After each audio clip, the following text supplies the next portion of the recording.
喜欢养鸟的人看到这个视频以后，或许就会打开笼子。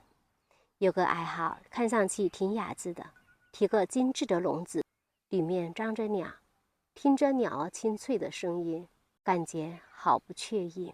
我们有没有从鸟的自身来思考这个问题？鸟喜欢被笼养吗？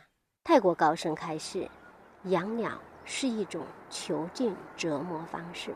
你想啊，鸟天性爱飞，你把它囚禁在笼子里面，即使再美的鸟笼，再好的食物，它愿意放弃能自由飞翔的天空吗？养鸟其实是一种折磨式的控制，把它关在笼子里，它的翅膀成了白色，它的天空只有巴掌大。泰国高僧开始，笼鸟的果报是让我们后世可能会生在战乱的国家成为俘虏，或者生在殖民国家，或者莫名其妙就失去了自由。